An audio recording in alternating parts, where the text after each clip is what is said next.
Hello guys. आज मैं आपको बताने जा रहा हूँ बायजूस के बारे में। बायजूस हर 3-4 महीने पे एक अपना यूपीएससी के स्कॉलरशिप के लिए एक टेस्ट करवाता है जिसे हम बोलते हैं बीएनएसटी टेस्ट। अब ये बीएनएसटी टेस्ट होता क्या है, तो बायजूस इसका लिंक अपने उस पे वेबसाइट्स पे डालता रहता है। आफ्टर 3-4 महीने के बाद होता रहता है। इससे पहले ये जनवरी में हुआ था, अब मई में हुआ है 4 महीने बाद। तो मेरा टेस्ट कंडक्ट करवाया गया था 30 मई को 11 बजे से 1 बजे तक। तो ये 2 घंटे का टेस्ट होता है। इसको इसके अंदर क्या होता है, 3 घंटे पहले आपको मैसेज दे दिया जाता है कि आप टेस्ट के लिए रेडी हैं। और इसका रिज़ल्ट 2-3 दिन बाद आया था, 2 जून 2021 को। ठीक है फ्रेंड्स, अब हम देखते हैं कि इसमें क्वेश्चन कैसे कैसे पूछे जाते हैं। तो मैंने टेस्ट दिया था, तो मुझे तो लगा आसान क्वेश्चन होंगे, लेकिन क्वेश्चंस का जो लेवल होता है वो बहुत ही अच्छा था, मतलब बहुत टफ था। तो मैंने स्कोर किए थे 53 मार्क्स आउट ऑफ 200 और मेरी परसेंटाइल बनी थी 93.66 परसेंटाइल। जिसमें मेरे देखिए पॉलिटी में सिर्फ 2 ही क्वेश्चन ठीक थे, क्योंकि मैंने पॉलिटी पढ़ी नहीं थी। हिस्ट्री मैंने पढ़ी थी, तो मेरे हिस्ट्री में ठीक ठाक क्वेश्चन ठीक हो गए थे। ज्योग्राफी मैंने एनसीईआरटी कंप्लीट करी थी, तो इसमें भी मेरे 8 क्वेश्चन ठीक हो गए थे। इकोनॉमी में 5, करंट अफेयर्स में रेगुलर पढ़ता हूँ, तो मेरे 12 क्वेश्चन ठीक हो गए। हाँ, मैंने कुछ तुक्के भी लगाए थे, वो गलत हो गए, लेकिन मैंने ट्राई करा अपनी तरफ से कि मुझे ज़्यादा से ज़्यादा स्कॉलरशिप मिल सके। अब हम क्वेश्चन देख लेते हैं कैसे आते हैं इसके अंदर। तो पहला क्वेश्चन देखो, जैसे the concept of equality before the law in the Indian constitution connotes. Option है the absence of any privilege in favour of any person, equality of treatment under equal circumstances, no person is above the law. तो मुझे polity मैंने पढ़ी नहीं है, तो मुझे इसके बारे में था नहीं। तो मैंने क्या करा, पहले एक बार सारे क्वेश्चंस देखे कि मैं कौन कौन से क्वेश्चंस कर सकता हूँ। उसके बाद मैंने वो क्वेश्चन जो मुझे आते थे वो कर दिए। उसके बाद फिर मैंने थोड़े बहुत ब्लाइंड गैस मारे, जो कि मेरे अधिकतर गलत ही हो गए हैं। लेकिन आप क्वेश्चन का लेवल देखिए। जैसे दूसरा क्वेश्चन देखिए, इसके अंदर आपको बताना है कि कौन सा पेयर करेक्टली मैच हो रहा है या कौन सा नहीं हो रहा है। ठीक है, अब देखिए, creation of new state, alteration of the state boundary. इस एक साइड मॉडिफिकेशन दे रखे हैं, एक साइड कॉन्स्टिट्यूशनल प्रोविज़न दे रखे हैं। तो दूसरा क्वेश्चन देख लीजिए आप पॉलिटी का। फिर तीसरा क्वेश्चन देखिए, consider the following statement with respect to the fundamental rights in the Indian constitution. तो ये तीसरा क्वेश्चन हो गया हमारा। तो मैंने पॉलिटी के ज़्यादातर क्वेश्चन तो स्किप ही कर दिए थे, क्योंकि मैंने पॉलिटी अभी तक पढ़ी नहीं है। क्वेश्चंस देख लीजिए आप। ये थर्ड क्वेश्चन है, ये फोर्थ क्वेश्चन है। With reference to the minority educational institution MEI, consider the following statement. The institution can be established by the majority community for the benefit of the minorities community. There is no need for periodic renewal of status of minority educational institution. The policy of reservation in admission and the employment cannot be made applicable to a minority institution. तो आप इस question को pause करके भी देख सकते हैं। अब मैं तो, क्योंकि क्वेश्चंस बहुत ज़्यादा है, तो मैं एक एक क्वेश्चन तो आपको नहीं समझा सकता। और ये देखिए, पांचवा क्वेश्चन देखिए, which one of the following types of majority is required by the legislative assembly of a state in order to pass a resolution creating a state legislative council. Majority of not less than 2/3 of the members of legislative assembly present and voting, majority of not less than 1/3 of MLA present and voting, majority of total membership of the legislative assembly and a majority of not less than 2/3 of the MLA presenting and voting, simple majority of the state legislative assembly, राज्य सभा and. हाँ, तो ऐसा ही question आ रखे थे। Questions का level अच्छा था, यूपीएससी से भी एक लेवल अप था ये मेरे ख्याल से। और ये ऐसा भी नहीं है कि आप इसको नेट से देख के, इंटरनेट से देख के आप इसको सॉल्व कर ले जाएंगे, क्योंकि इतना टाइम नहीं होता। 2 घंटे में आपको 100 क्वेश्चन करना है। और जो ऐसा नहीं है कि ये वन लाइनर क्वेश्चन है, आपने डायरेक्ट सर्च मारा तो आपको इंटरनेट पे मिल जाएंगे। इसको ढूंढने के लिए आपको एक एक ऑप्शन डालना पड़ेगा। उसके बाद उसकी मतलब कहीं रिसर्च पेपर खुल जाएंगे, कभी PDF खुल जाएंगी, तो आपको पढ़ के ही देना है, इसको कोशिश करना है। आप अगर सोच रहे हैं नेट से देख के कर देंगे या ऐसे कर देंगे तो बहुत मुश्किल है इसको ढूंढना। इसके सारे लगभग क्वेश्चन जो है, एक तो हर क्वेश्चन के 3-3 4-4 पार्ट्स हैं, और क्वेश्चन मतलब वैसे पूछे हुए हैं, डायरेक्ट क्वेश्चन नहीं पूछे हुए हैं ये। किसी के कैरेक्टरिस्टिक्स पूछे हैं, किसी के फीचर्स पूछे हैं, तो जब तक आपने उसको नहीं पढ़ा होगा, अब आप कुछ डालेंगे कैरेक्टरिस्टिक्स तो सारे कैरेक्टरिस्टिक्स खुल जाएंगे। मान लो किसी चीज़ के 8 या 9 कैरेक्टरिस्टिक्स है तो सब खुल जाएंगे, वो आपको सबको पढ़ना पड़ेगा और उसको पढ़ने में आपको टाइम लगेगा। और पढ़ के ही आप इस पेपर को दें तो ज़्यादा अच्छा रहता है। और बायजूस क्लेम करता है कि वो आपको 100% स्कॉलरशिप देगा। 100% तो खैर नहीं देता मेरे ख्याल से, टैबलेट के पैसे आपको देने पड़ते हैं, और 100% इसमें लाना भी मेरे ख्याल से बहुत ही मुश्किल है, इज़ नेक्स्ट टू इम्पॉसिबल।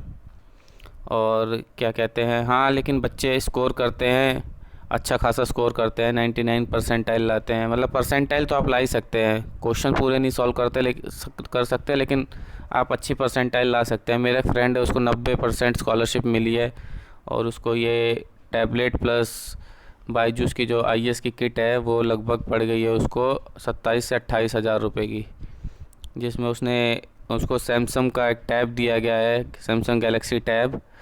और आप क्वेश्चंस देख लीजिए, तो ऐसे ऐसे क्वेश्चन आता है। क्वेश्चन नंबर 10 है जो ये, इसमें सीबीआई के बारे में पूछा गया है कि कौन सी इनकरेक्ट है। और आपको हाँ एक चीज़ और ध्यान रखनी है कि क्वेश्चंस में करेक्ट और इनकरेक्ट, आप जल्दी जल्दी में इनकरेक्ट मतलब पढ़ना भूल गए तो आपका क्वेश्चन भी गलत हो जाएगा। मेरे साथ 3-4 क्वेश्चन में ऐसा हुआ, मैंने जब इसको एनालिस करा, तो आप उसको ढंग से दीजिएगा, अपने पूरे माइंड को खोल के दीजिएगा। और एक है ये डेलिमिटेशन कमीशन के बारे में पूछा हुआ है क्वेश्चन, तो इतना इजी नहीं था ये पेपर मेरे हिसाब से, क्योंकि जो बच्चा इस पेपर को कर लेगा तो उसको वो यूपीएससी का प्री और मेंस भी लगभग निकाल ही लेगा, क्योंकि इतना डीप पूछा हुआ है इसके अंदर। ट्राइब्यूनल्स के ऊपर क्वेश्चन आ रखा है, और ये देखिए 13वां क्वेश्चन पूछा हुआ है, इंडियन कॉन्स्टिट्यूशन के अमेंडमेंट के बारे में पूछा हुआ है। तो क्वेश्चन नंबर 14 देखते हैं अब हम, फंडामेंटल ड्यूटीज़ के बारे में पूछा हुआ है।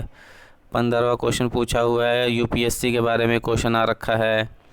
उसके बाद 15 क्वेश्चन हमारे पॉलिटी के थे।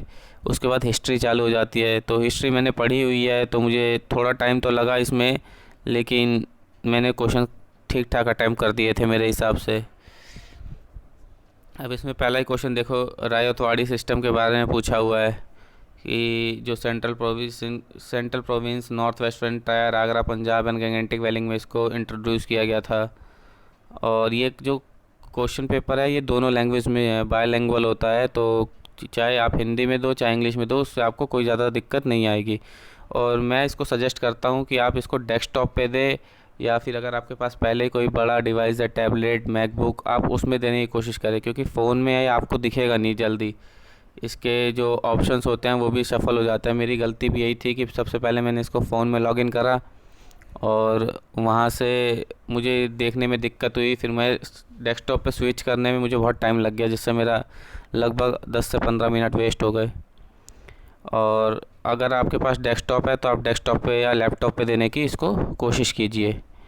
एक देखिए क्वेश्चन नंबर 2, हिस्ट्री का हड़प्पा के बारे में पूछा हुआ है कि हड़प्पा जो थे वो फेलोशिप वर्शिपर थे या नहीं थे, और वो फर्टिलिटी गॉडेस को पूछते थे या नहीं पूछते थे, और वहाँ पे क्या टेंपल में भगवान रखे जाते थे। तो ये क्वेश्चंस मुझे आते थे, ये मैंने पढ़ा हुआ हिस्ट्री।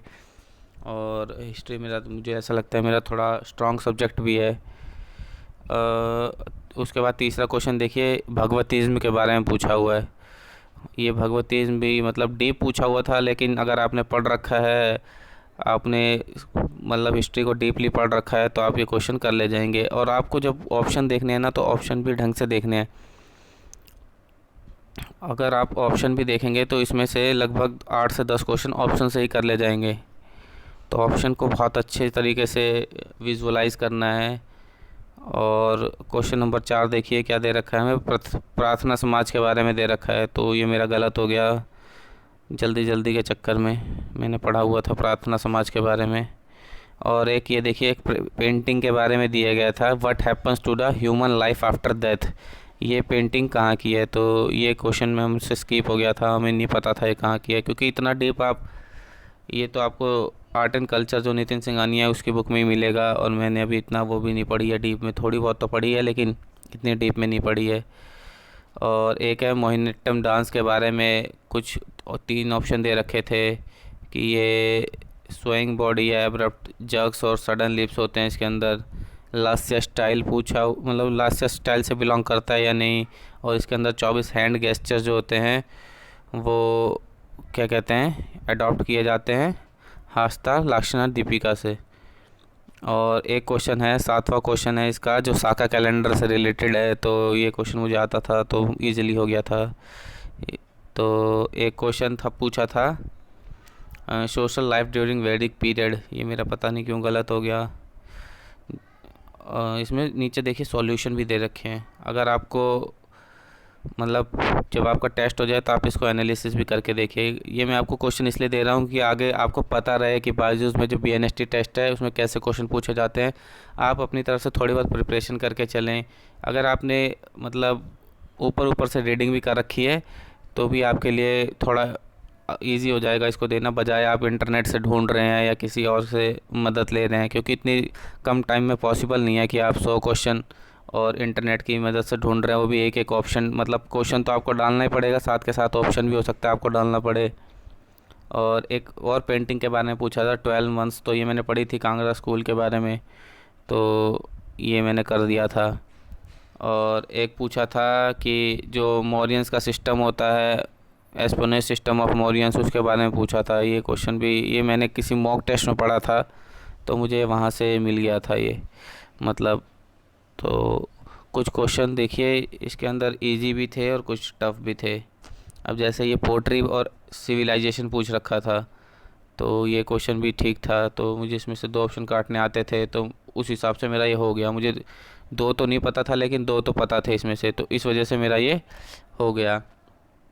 उसके बाद क्या है, आप इसमें ब्लाइंड वो मत लगाना, ज़्यादा गैस मैंने लगाए थे तो मेरे लिए वो उतना कारगर सिद्ध नहीं हुए, ज़्यादातर उसमें रॉन्ग ही हो गए, वरना मुझे स्कॉलरशिप और भी मिल जाती। तो अभी मैं बताऊंगा आपको, मेरी बायजूस के जो काउंसलर हैं उनसे बात भी हुई थी, तो मुझे कितनी स्कॉलरशिप मिल रही है ये सब भी मैं आप भी आपसे डिस्कस करूंगा। और अभी आप क्वेश्चन देख लीजिए, अगर आपने सारे क्वेश्चंस देख लिए तो आपको कम से कम एटलीस्ट एक व्यू तो रहेगा कि जो बायजू अपने बीएनएसटी टेस्ट में क्वेश्चन पूछ रहा है वो किस प्रकार से पूछ रहा है। जैसे एक ये है, ये जो द्रविडियन फैमिलीज़ होती है, मतलब जो लैंग्वेज होती है ना, उसके बारे में क्वेश्चन आ रखा था, तो ये भी मेरा गलत ही हो गया। हिस्ट्री में मैंने कुछ क्वेश्चन में तुक्के भी लगाए थे कि मेरे ठीक हो जाएं, लेकिन वो नहीं हो पाए, क्योंकि आपको इसके लिए बहुत डीप नॉलेज चाहिए होती है। तीनों ऑप्शन को काटना, मान लो आपको 1-2 ऑप्शन तो पता है, आपने एक ऊपर ऊपर रीडिंग कर रखी है, लेकिन उससे काम नहीं चलने वाला, तो गलत हो जाता है। और इसमें तो बायजूस ने तो बहुत टफ पूछा हुआ है, मैंने और भी विज़न के दिए हैं, इंसाइट के टेस्ट दिए हैं, लेकिन मुझे ये थोड़ा ज़्यादा टफ लगा। और एक ये यूनेस्को की जो इंटेंजिबल कल्चरल हेरिटेज है, इसके बारे में क्वेश्चन पूछा हुआ था, ये भी मेरा गलत हो गया। और देखिए एक दशावतार के बारे में पूछा था कि ये जो ट्रेडिशनल फोक थिएटर्स होते हैं उसके बारे में पूछा हुआ था, 3 ऑप्शन दिए थे, तो ये मैंने कर दिया था कि ये गोवा के अंदर प्रैक्टिस होता है, और बाकी मुझे नहीं पता थे। तो हाँ, ये पता था कि बुद्धिस्ट की स्टोरी यहाँ पे नहीं वो करी जाती है, तो मैंने इसको लगा दिया और ये मेरा ठीक हो गया। एक ये था रिवोल्ट्स के बारे में था, तो ये तो मैंने अपना पूरा फ्लो चार्ट बना रखा है, तो मैंने वहाँ से एक बार नज़र मार ली तो मेरे को मिल गया था कि कौन सा रेबेलियन कहाँ हुआ है, संथाल रेबेलियन, एका मूवमेंट, और ये जो अपराइजिंग ऑफ कोल्स ऑफ छोटा नागपुर थे, ये रिवोल्ट ऑफ माओ मैरेज। और एक था कि फिर उसके बाद 15 क्वेश्चन के बाद आ जाती है ज्योग्राफी, 15 पॉलिटी के हो गए, 15 हिस्ट्री के हो गए, उसके बाद ज्योग्राफी आ जाती है। ज्योग्राफी आपको थोड़ा इजी पड़ेगी क्योंकि इसके अंदर जो क्वेश्चंस होते हैं वो सीधे हो जाते हैं, मतलब मिल जाते हैं क्वेश्चन। अगर आपको नहीं भी पता तो आप थोड़ा बहुत नेट वेट से सर्च कर लो, मिल जाता है आपको टाइम। जैसे बॉर्डर्स है, बॉर्डर तो सबको पता था कि बांग्लादेश होता है, मतलब 4096 किलोमीटर का बाउंड्री शेयर करती है भारत बांग्लादेश, तो इसको असेंडिंग ऑर्डर में लगाना था, बांग्लादेश, पाकिस्तान, म्यांमार और नेपाल को, तो हमने उस हिसाब से लगा दिया कि सबसे छोटा नेपाल से वो सबसे छोटा म्यांमार से, फिर नेपाल से, फिर पाकिस्तान से, फिर बांग्लादेश से, इस क्वेश्चन के अकॉर्डिंग। उसके बाद बनिहाल पास के बारे में पूछा था, तो ये भी बहुत इजी क्वेश्चन था। ज्योग्राफी भी मैंने पढ़ी है ऋषिकेश सर से, तो मुझे थोड़ा वहाँ से भी हेल्प मिल गई थी। और डंकन पैसेज के बारे में पूछा था कि ये लिटिल अंडमान और वो साउथ अंडमान को सेपरेट करता है, तो ये क्वेश्चन भी मैंने पढ़ा हुआ था।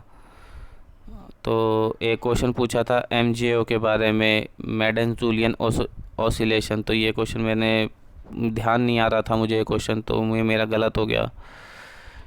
एक क्वेश्चन है यहाँ पे हिमालयन वेजिटेशन के बारे में, तो ये क्वेश्चन भी ठीक हो गया था हमारे कि कौन सा क्या होता है। ये 7 या 8 तरह की होती है मतलब इसके अंदर, तो ये ठीक हो गया था ये मेरा। एक था डेज़र्ट पूछे हुए थे और लोकेशन पूछे थे, तो मुझे इसमें 1-2 डेज़र्ट पता थे, तो मैंने वहाँ से ऑप्शन एलिमिनेट करके कर दिया ये क्वेश्चन भी। और रशिया की पूछा हुआ था कि कौन सी रशिया कोस्ट लाइन मतलब कौन से सी के साथ शेयर करता है, तो ये क्वेश्चन भी मेरा ठीक हो गया था। तो ज्योग्राफी इजी आती है गाइस, इसकी मतलब उतना वो नहीं है, तो आप ट्राई करना कि आप पहले सारे क्वेश्चंस देख लो।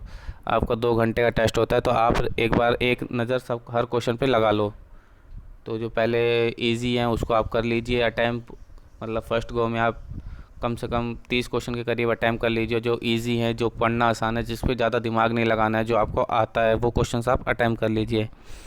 एक क्वेश्चन ये पूछा था कि टेरेस्ट्रियल और जोवियन जो प्लैनेट्स होते हैं उनके जो फैक्टर्स उनको डिटरमाइन करते हैं, उनके बीच का जो डिफरेंस करने के लिए वो कौन कौन से होते हैं, तो ये गलत हो गया ये मेरा क्वेश्चन।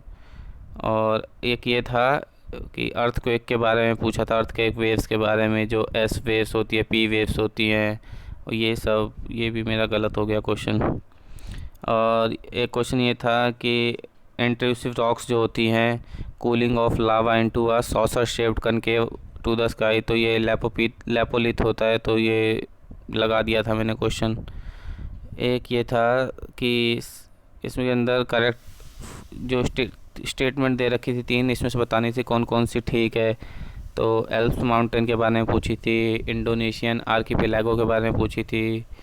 और ये आप क्वेश्चंस देख लीजिए, आपको आप भी ट्राई कीजिए, क्योंकि अभी तो मेरा फर्स्ट टाइम था, तो मुझे भी नहीं पता था कैसा क्वेश्चन पे आता है, तो और अभी मेरी इतनी तैयारी भी नहीं थी। और एक ये देखिए 12th क्वेश्चन देखिए, the process involving uplift of warping of a large part of the earth crust is called, तो मैंने मास मूवमेंट लगाया, जबकि इसका आंसर होता है एप्रियोजेनी।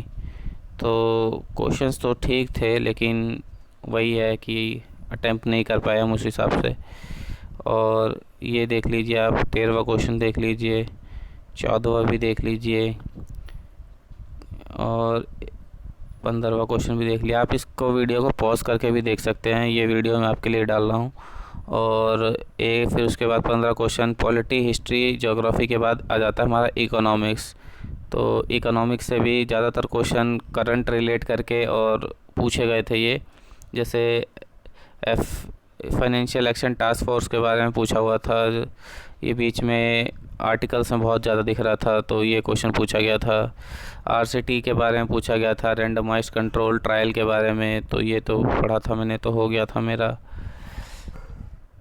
उसके बाद क्या है, कंसीडर द फॉलोइंग स्टेटमेंट, इसके अंदर 3 स्टेटमेंट दे रखी है, इसके बारे में आपको बताना है करेक्ट या इनकरेक्ट। तो तीनों के बारे में मुझे ज़्यादा कुछ खास पता नहीं था, तो मैंने तुक्का लगा दिया कि शायद हो जाए, लेकिन मेरा गलत हो गया। एक रियल क्राफ्ट के बारे में क्वेश्चन पूछा हुआ था, तो ये फ़िशिंग से रिलेटेड था, तो ये तो मुझे पता था, तो ये हो गया था। सिक्योरिटी ट्रांजैक्शन टैक्स के बारे में एक क्वेश्चन आ रखा था, तो और एक आया था बैंकिंग एम्बुड्समैन के बारे में क्वेश्चन आ रखा था कि जो रिज़र्व बैंक होते हैं ये इसको अपॉइंट करते हैं, ऐसे करके क्वेश्चन पूछा हुआ था। 3 ऑप्शन थे और आपको बताना था, 4 ऑप्शन थे, आपको बताना था कौन सा ठीक है कौन सा नहीं है।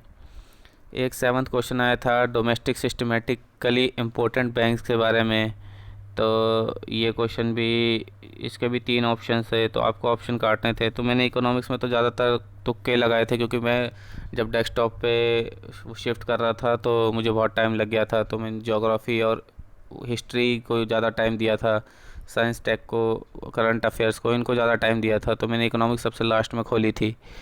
तो इस वजह से मेरे ज़्यादातर क्वेश्चन गलत हो गए। और ये तो देखिए हमारी वो है स्कीम्स है और स्टेट्स हैं, ये क्वेश्चन तो इजी था, ये कोई तो हर कोई कर लेता। रायतू भरोसा जो है जैसे हमें पता था, इसके अंदर बताना था कौन सी करेक्टली मैच हो रही है, तो रायतू भरोसा जो आंध्र प्रदेश की है मेरे ख्याल से, तो ये एक ऑप्शन कट गया था। तो बाकी सब में वन था, तो मैंने देखा कि वन खाली जब मतलब पहला गलत है तो खाली थर्ड ऑप्शन दिख रहा था, तो मैंने लगाया और मैंने टाइम वेस्ट नहीं करा और 44 सेकंड में ही मैं देखिए आगे बढ़ गया। उसके बाद एक करेंसी यूनियन के बारे में क्वेश्चन पूछा हुआ था, ये भी मेरा गलत हो गया तुक्के के चक्कर में। और a classification of revenue and capital receipt के बारे में क्वेश्चन था, 11वां क्वेश्चन। एक क्वेश्चन पूछा था इन आईएमएफ के बारे में पूछा हुआ था, ये मैंने थोड़ा बहुत पढ़ा था तो आईएमएफ लगा दिया था मैंने। और इंडियन फॉरेन एक्सचेंज के बारे में क्वेश्चन पूछा हुआ था। तो अगर आप फ़ोन में खोलेंगे ना तो ये जो ऑप्शंस है ना ये ऊपर नीचे आ जाएंगे, मतलब आपको इतना ढंग से लगेगा नहीं। और अगर आप इसको डेस्कटॉप पे खोलेंगे ना तो ये क्वेश्चन बिल्कुल ऐसे ही खुलेगा जैसे पेपर्स खुलते हैं, जैसे हम ऑनलाइन पेपर्स देते हैं तो बिल्कुल वैसा ही खुलेगा। तो आपके लिए सहूलियत भी रहेगी और आसान भी रहेगा डेस्कटॉप पे देना या लैपटॉप पे देना। तो आप कोशिश करना इसको, मतलब आप कंप्यूटर्स पे या फिर लैपटॉप्स पे ही दें इसको। एक क्वेश्चन पूछा गया था इंटेलेक्चुअल प्रॉपर्टी जो राइट्स पॉलिसी 2016 की आई थी उसके बारे में एक क्वेश्चन पूछा था।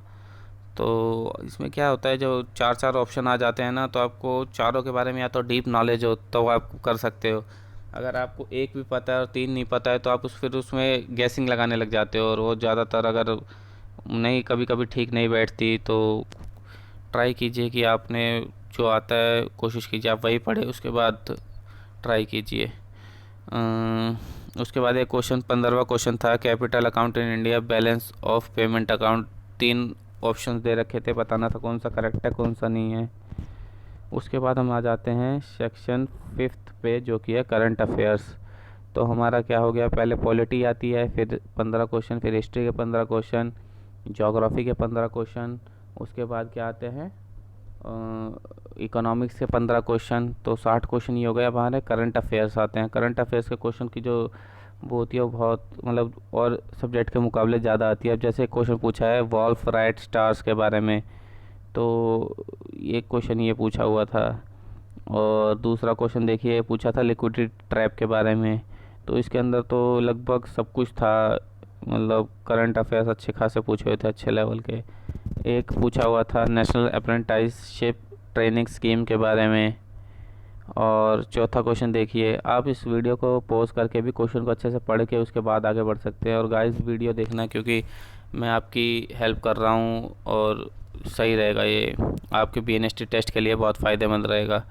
एक नेशनल एजुकेशन पॉलिसी जो 2020 में अभी इम्प्लीमेंट हो रही है तो उसके बारे में क्वेश्चन आ रखा था, तो ये भी मेरा गलत हो गया। एक नेट ज़ीरो कार्बन एमिशन के बारे में क्वेश्चन आया था, ये भी कई दिन तक आर्टिकल में रहा था। तो एक आया था कंज्यूमर वेलफेयर फ़ंड के बारे में क्वेश्चन, इसमें 2 ऑप्शन थे। और ये मेरा देखिए इसमें लिखा हुआ था कौन सा करेक्ट है और मैंने इनकरेक्ट करके इसको कर दिया, तो ये मेरा गलत हो गया। एक आया था आर्बिट्रेशन काउंसिल ऑफ इंडिया के बारे में, इसमें भी 2 ऑप्शन थे, तो ये तो हो गया था। और ब्लैक नेक्ड क्रेन के बारे में, जो ये होते हैं लद्दाख में पाए जाते हैं और इसका IUCN स्टेटस।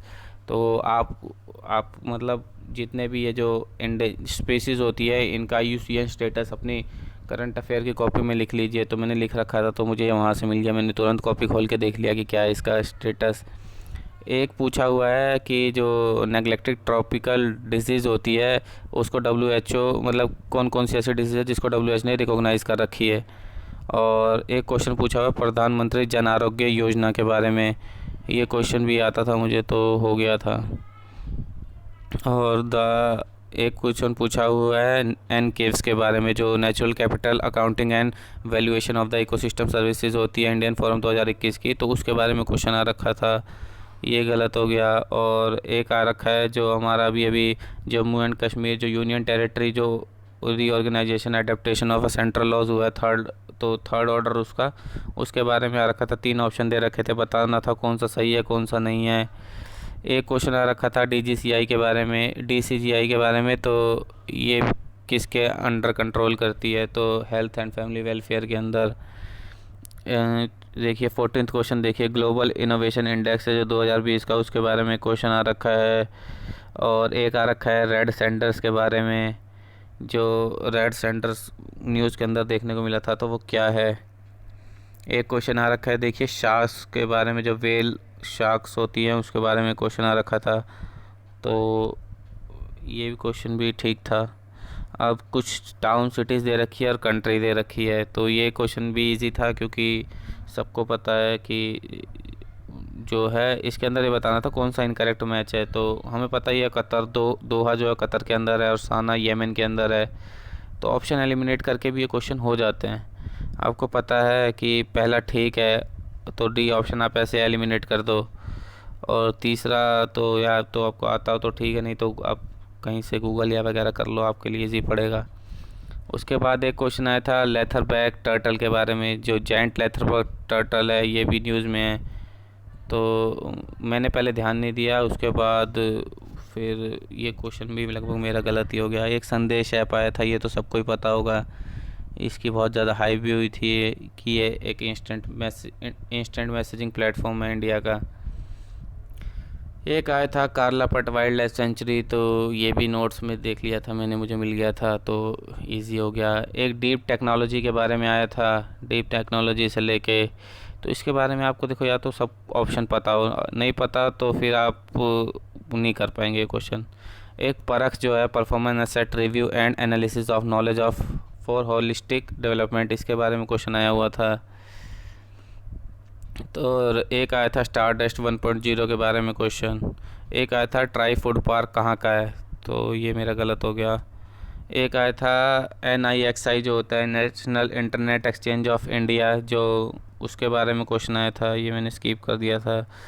और क्या है, उसके बाद इतने क्वेश्चन हो गए करंट अफेयर्स के। उसके बाद लास्ट सेक्शन आता है, एक सेक्शन आता है science and technology and environment, इसके अंदर तीनों होते हैं।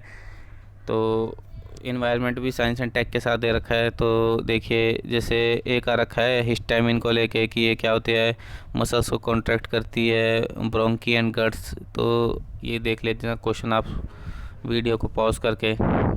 एक एंटीबैक्टीरियल थेरेपी के ऊपर क्वेश्चन आया था, और ये होता है वायरस के बारे में आया था, जो RNA और DNA के ऊपर क्या करता है। तो आज जैसे कोविड-19 चल रहा है, तो DNA RNA के ऊपर क्वेश्चन आना तो देखो स्वाभाविक है। उसके बाद आया था एक पॉलीक्रैक टेक्नोलॉजी जो वेस्ट के लिए होती है, उसके लिए क्वेश्चन आया था। और एक क्वेश्चन आया था पेटेंट्स इन इंडिया के बारे में कि कोई क्या है, टेक्निक किस चीज़ की है, और माइक्रो ऑर्गेनिज्म जो सॉइल में पाए जाते हैं। तो ये तीन ऑप्शन थे, इसके अंदर से आपको करना था। तो मेरा तो पेपर अच्छा नहीं गया, क्योंकि मुझे पता नहीं था इसके अंदर कैसे क्वेश्चन आते हैं। तो मैंने कई जगह यूट्यूब पे भी सर्च मारा, तो मुझे ऐसा कुछ मिला नहीं कि कहीं से मेरी हेल्प हो सके, किसी ने नहीं ऐसा कोई डाल रखा। तो मैंने सोचा कि मैं डाल देता हूँ, इससे दूसरों बच्चों की तो हेल्प हो जाएगी, उन्हें कम से कम एटलीस्ट पता तो रहेगा कि सामने से पेपर कैसा आ रहा है। और एक ये 7th क्वेश्चन पूछा हुआ है, एज कंप्यूटिंग, दो ऑप्शन दे रखे हैं, उसके अंदर बताना है कौन सा सही है या नहीं है। Internets of things device prefer cloud computing over edge computing. तो 8वां क्वेश्चन इकोटोन के बारे में दे रखा है, तो इकोटोन मैंने पढ़ा हुआ था, तो इकोटोन से मैंने कर दिया क्वेश्चन। और एक है वेटलैंड कंजर्वेशन प्रोग्राम के बारे में, मतलब वही है, 3 ऑप्शन दे रखे हैं और आपको बताना है। तो मैंने तो ज़्यादातर यही क्वेश्चन करा था कि 1 2 3 लगा दूँ मैं, जो मुझे नहीं पता था, तो मेरे लगभग गलत ही हो गए हैं वो क्वेश्चंस। एक क्वेश्चन पूछा हुआ है इंडोर एयर पोल्यूशन के बारे में, तो 3 ऑप्शन दे रखे हैं, बताना है कौन सा ठीक है कौन सा नहीं है। वाइल्ड लाइफ सेंचुरी के बारे में क्वेश्चन आ रखा है, तो मतलब ऐसा कोई जगह नहीं है कि जहाँ से इन्होंने क्वेश्चन नहीं पूछा, लगभग हर जगह से क्वेश्चन पूछा है। और फूड चेन के बारे में क्वेश्चन पूछा है कि कैसी फूड चेन, जैसे ये भी देखो इतना इजी नहीं होता है कि आप इतनी इजी से कर दो, लेकिन जैसे बिटल तो पता है आपको क्या होता है, लेकिन एफाइड को मतलब जब तक आपको पता नहीं एफाइड क्या होता है या फिर क्रूस्टेशियंस क्या होता है, तो आप इस क्वेश्चन को भी इतनी ईजी से कर नहीं सकते। एक यूट्रोफिकेशन के ऊपर क्वेश्चन पूछा गया था कि जो ये एक सीरियस वाटर प्रॉब्लम है, और इसके जो होती है डेड जोन्स के लिए फॉर्मेशन हो जाती है, तो उसके में भी 4 ऑप्शन दे रखे थे, बताना था कौन सा ठीक है कौन सा नहीं है।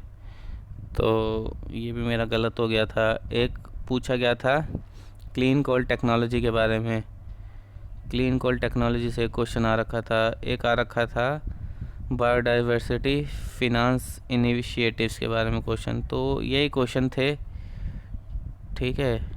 अब इसमें देख लीजिए, ये सारे क्वेश्चन थे। अब मैं आपको बता देता हूँ कि इसको अटैम्प्ट कैसे करना है, जो आपके लिए सहूलियत रहेगी। तो मेरे से जो गलती हुई है वो आप ना करें।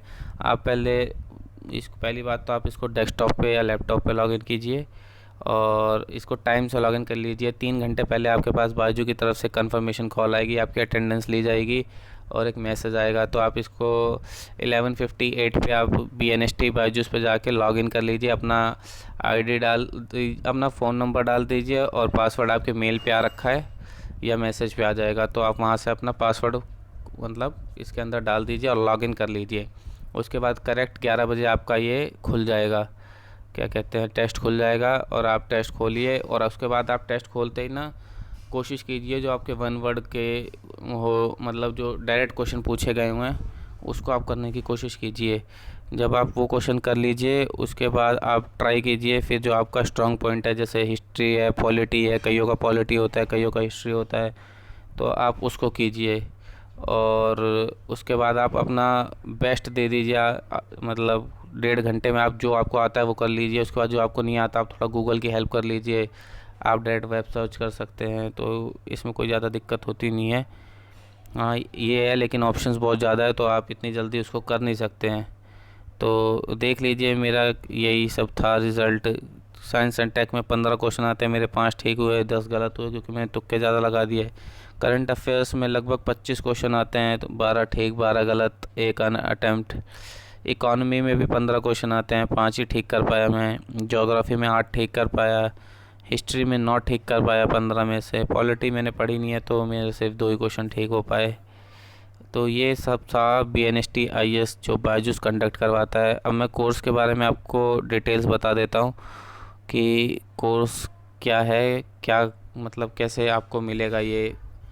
तो बायजूस जो है वो क्लेम करता है कि उसके पास जो इंडिया के बेस्ट टीचर्स हैं IS क्या हर फैकल्टी के लिए, और इनके कोर्स भी सही है। ये आपको एक टैबलेट प्रोवाइड करवाते हैं, चाहे आप लेनोवो का ले लीजिए चाहे आप सैमसंग का ले लीजिए। आजकल सैमसंग गैलेक्सी के ज़्यादा टैबलेट दे रहे हैं, तो वो लॉक्ड वो होता है टैबलेट। और उसके अंदर बायजूस की जो होती है वो बायजूस की ऐप्स डली होती है, प्रीमियम सब्सक्रिप्शन होता है और एवरनोट ऐप होती है। मतलब जो भी UPSC से रिलेटेड ऐप्स हैं वो सब आपको इसके अंदर टैबलेट के अंदर मिल जाएगी। और इसका पैसा तो आपको देना ही पड़ेगा टैबलेट का पैसा इसके अंदर एक्सक्लूड मतलब इंक्लूड नहीं होता, वो आपको अलग से ही देना पड़ेगा। उसके बाद जो कोर्स है उस पर आपको 90%, 80%, 70%, जैसे मेरे 93%, 93.66 परसेंटाइल है। तो मैंने जब बायजू काउंसलर से बात करी तो उन्होंने बोला सर आपको 70% के आसपास लगभग स्कॉलरशिप मिल जाएगी। तो जो उन्होंने मुझे बताया वो लगभग पड़ रहा था 35 या 36,000 के आसपास, जिसमें वो बता रहे थे 26 या 25,000 आपका उसका कोर्स का पड़ जाएगा। और क्या कहते हैं बाकी आपका 10 या 12,000 रुपये का आपका टैबलेट जो आप लो। इसमें भी 2-3 तरह के टैबलेट होते हैं, 7 इंचज़ 8 इंचज़ ऐसे जो भी है उनका, वो आप जब उनसे बात करेंगे तो आपको सब गाइड करेंगे। उसके बाद बायजूस पूरी एक किट भेजता है जिसके अंदर 18 बुक्स होती हैं।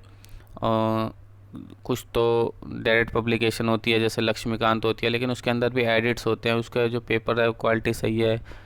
तो कुल मिला के बात है, आप एक बार इसको जब BNST टेस्ट दे ले, अगर आपको 90% से ऊपर स्कॉलरशिप मिलती है तो अच्छा है, आप ले लीजिए। और कोचिंग सेंटर से तो ठीक ही है, और दूसरे कोचिंग सेंटर में कहीं फैकल्टी नहीं है, या अगर आप ऑनलाइन घर पे पढ़ सकते हैं तो बायजूस मेरे हिसाब से बहुत ही ठीक है। तो आप इसके लिए अगर आपको ये इतना सही कोर्स अगर सस्ते मिल जाता है 25,000 में या 30,000 में 35,000 में, तो आप इसको डेफिनेटली ले सकते हैं। ठीक है, क्वेश्चन मैंने दिखा दिए हैं आपको। तो अब मैं वीडियो को साइन ऑफ कर रहा हूँ। Good bye.